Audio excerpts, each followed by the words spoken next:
시편 106편 34절에서 48절까지의 말씀을 제가 봉독하겠습니다. 그들은 여호와께서 멸하라고 말씀하신 그 이방 민족들을 멸하지 아니하고 그 이방 나라들과 섞여서 그들의 행위를 배우며 그들의 우상들을 섬김으로 그것들이 그들에게 올무가 되었도다. 그들이 그들의 자녀를 악귀들에게 희생제물로 바쳤도다. 무죄한 피 곧 그들의 자녀의 피를 흘려 가나안의 우상들에게 제사함으로 그 땅이 피로 더러워졌도다. 그들은 그들의 행위로 더러워지니 그들의 행동이 음탕하도다. 그러므로 여호와께서 자기 백성에게 맹렬히 노하시며 자기의 유업을 미워하사 그들을 이방 나라의 손에 넘기심에 그들을 미워하는 자들이 그들을 다스렸도다. 그들이 원수들의 압박을 받고 그들의 수하에 복종하게 되었도다. 여호와께서 여러 번 그들을 건지시나 그들은 교묘하게 거역하며 자기 죄악으로 말미암아 낮아짐을 당하였도다. 그러나 여호와께서 그들의 부르짖음을 들으실 때에 그들의 고통을 돌보시며 그들을 위하여 그의 언약을 기억하시고 그 크신 인자하심을 따라 뜻을 돌이키사 그들을 사로잡은 모든 자에게서 긍휼히 여김을 받게 하셨도다. 여호와 우리 하나님이여 우리를 구원하사 여러 나라로부터 모으시고 우리가 주의 거룩하신 이름을 감사하며 주의 영예를 찬송하게 하소서. 여호와 이스라엘의 하나님을 영원부터 영원까지 찬양할지어다. 모든 백성들아 아멘 할지어다. 할렐루야.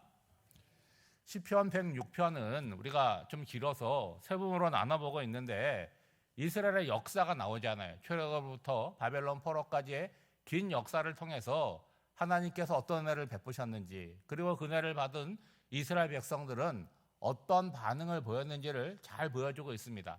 첫 번째 부분에서는 홍해를 도하는 내용을 보여줬고, 어제 살펴본 내용은 광야를 지나가는 내용이 나오지 않았습니까? 그리고 오늘 본문은 뭔가 같으세요? 이제 가나안 땅에 들어간 그때의 삶과 그 이후의 삶을 전하고 있습니다.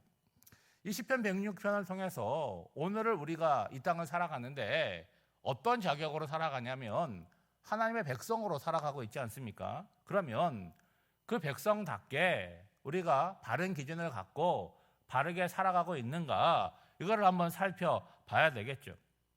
여러분, 출애굽한 것도 마찬가지고 홍해를 건넌 것도, 그리고 광야를 지나온 것도, 가나안 땅에 들어간 것도 이들이 공헌한 바가 없습니다. 하나님께서 크신 능력과 팔로 그들을 출애굽시켰고 광야로 인도했고 가나안 땅으로 들여보냈습니다. 그러면 이들이 보여야 될 반응은 뭐겠어요? 하나님만 온전히 의지하고 그분께 감사와 찬송과 영광을 올려드려야 되는데 그렇게 하지 못했다는 거예요. 아주 잠깐 동안은 찬송했지만 이어서 다시 불평하고 원망하고 우상숭배하고 하나님을 시험하였다는 거예요.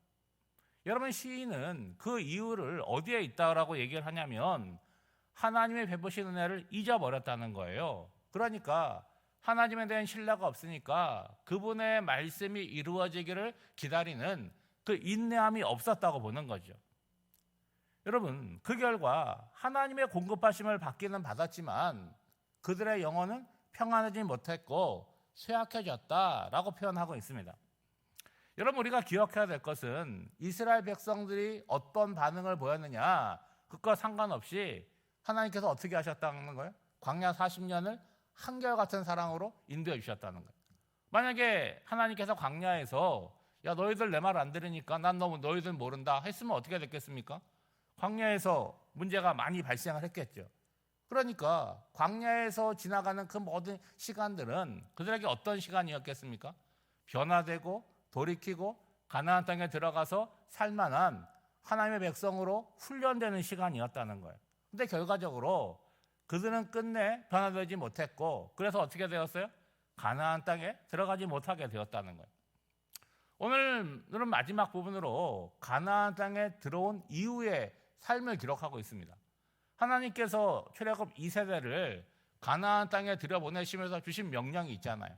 가나안에 있는 모든 족속을 다 멸절하라는 거예요. 그리고 그 땅을 차지하라고 명령을 하셨습니다. 그런데 그들은 가나안 족속을 멸절시키거나 쫓아내지 못하였다는 거예요. 그러면 어떻게 되는 거예요? 그냥 같이 살아가는 거예요. 하나님께서 주신다고 했으면 용기를 내서 차지하면 되는데 나보다 힘이 세 보이고 나보다 커 보이고 하니까 피하는 것이죠.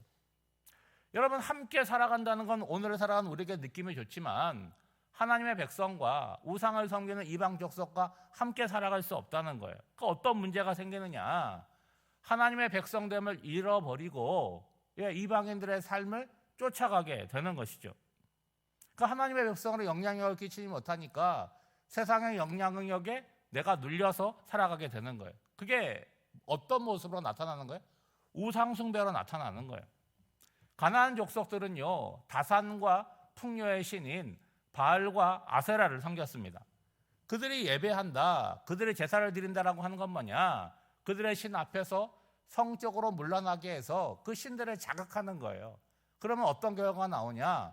비가 내린다는 거죠. 그런 행위들에 참여하게 되는 거죠. 하나님께서 이스라엘 백성들에게 주신 명령은 뭡니까? 내가 거룩하니까 너희도 거룩해야 된다. 거룩함을 닮아가야 되는데 반대로 음란함을 쫓아가니까 그것이 그들에게 올무가 되었고 함정이 되었다라고 오늘 시인은 말하고 있는 거죠. 여러분, 이 이방 종교에 있어서 자기 신에게 드리는 최고의 예물이 뭔지 아세요? 자기가 가장 귀하게 여기고 사랑하는 것을 드리는 거예요. 그게 뭡니까? 아들인 거예요. 아들 가운데서 어떤 아들입니까? 자기의 유업을 물려받을 장자를 드리는 거예요. 근데 하나님께서 여러 번 뭐라고 말씀하시느냐? 사람을 제물로 드리는 것을 금지하시고 있어요. 오히려 나쁘다라고 말씀하십니다. 그런데 하나님께서 금지하는 행위를 왜 하는 것입니까? 자녀의 피를 흘려서 자녀의 생명을 들여서 제사를 드림으로 내가 원하는 바를 얻겠다는 거예요. 여러분, 이상하지 않습니까? 여러분, 자식을 희생해서 얻을 게 뭐가 있겠어요? 혹시 그것이 있다고 할지라도 그것이 무슨 유익이 있겠습니까? 결과적으로 39절을 보면 스스로 더럽혔고 그들의 삶 자체가 음란해졌다, 그렇게 말하고 있죠. 여러분, 이 내용을 오늘 우리가 살아가는 삶에 적용해 보면 어떨까요? 우리가 하나님의 자녀로서 대부분의 시간을 살아가는 곳은 교회가 아니잖아요. 교회는 주일날 잠깐 오고 대부분의 시간은 세상 속에서 살아갑니다. 그러면 그 세상 속에서 내가 하나님의 자녀라는 의식을 갖고 살아가는지 아니면 딱 잊어버리고 그냥 세상 사람으로만 살아가는지를 한번 생각해 봐야 되는 거죠. 오늘 우리가 살아가는 세상의 문화는요, 오늘 본문에 나오는 가나안의 문화와 다를 것이 하나도 없어요. 뭐가 우리의 우상이 되는 거예요? 우리가 뭐 아세라, 바알 이런 거 만들어 놓지 않지만 여러분, 물질이 우리의 우상이 되지 않습니까?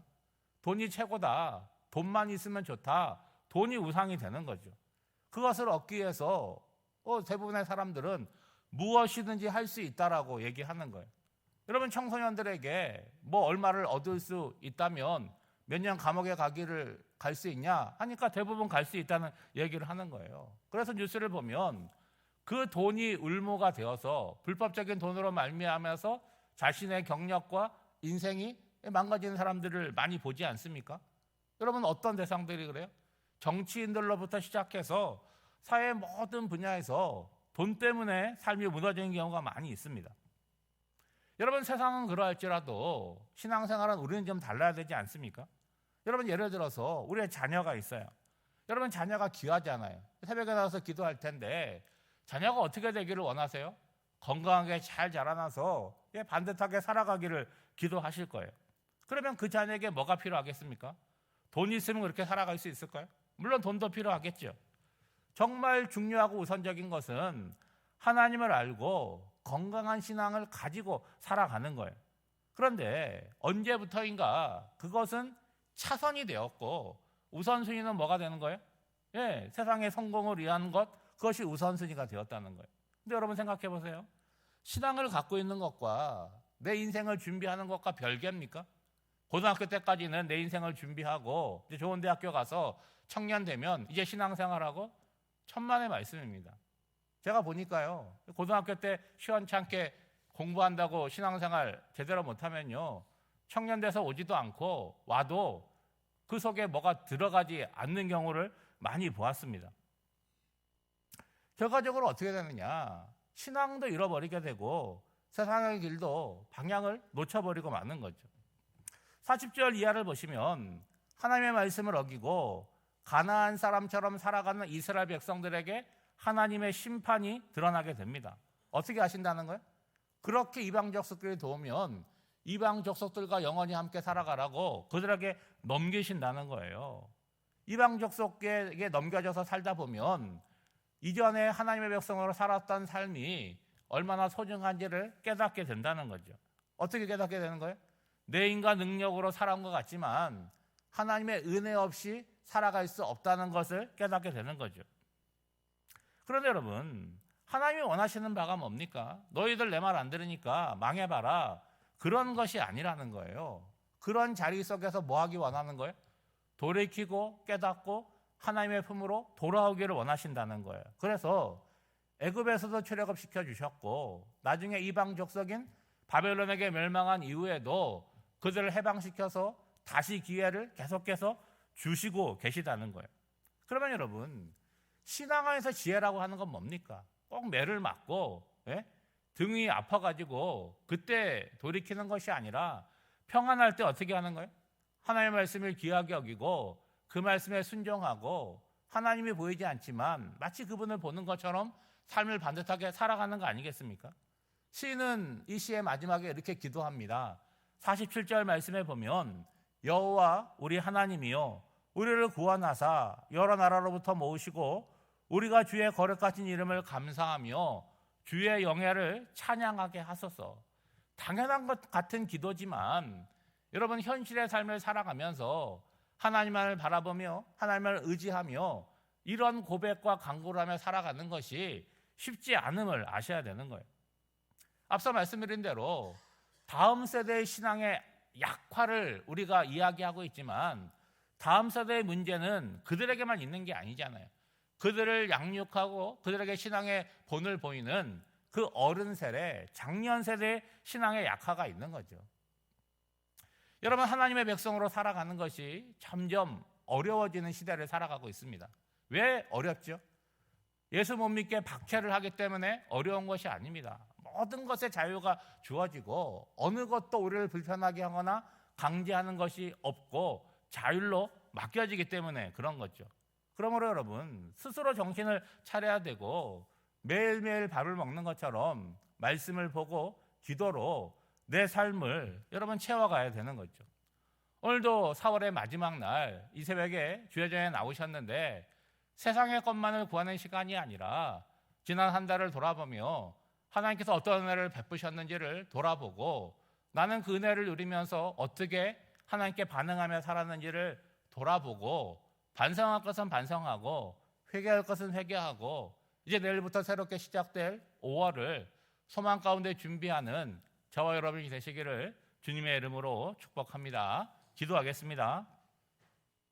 하나님 아버지, 4월의 마지막 날 새벽을 깨우며 기도의 자리로 불러주심에 감사를 드립니다. 이 시간 지난 한 달을 돌아보며 감사와 반성이 있고 새롭게 허락하실 5월을 소망하는 시간이 되게 하옵소서. 이스라엘 백성들의 출애굽과 광야 여정 그리고 가나안에서의 삶이 오늘을 살아가는 우리에게 교훈이 되고 경계가 되기를 원합니다. 삶의 오래된 관성에서 벗어나 말씀을 귀로 듣고 삶으로 실천하며 사는 것이 몸에 배어 자연스러운 생활로 나타나게 하옵소서. 오늘 한 날도 베풀어 주신 주의 은혜를 기억하고 주의 말씀에 순종하며 살아가게 하옵소서. 어느 곳에 있든지 주의 자녀됨을 잊지 않게 하시고 정직한 언어와 거룩한 삶의 영향력을 끼치며 살아가게 하옵소서. 오늘 한 날의 삶을 성령 하나님께 맡겨드리오며 이 모든 간구를 예수님의 이름으로 기도하옵나이다. 아멘.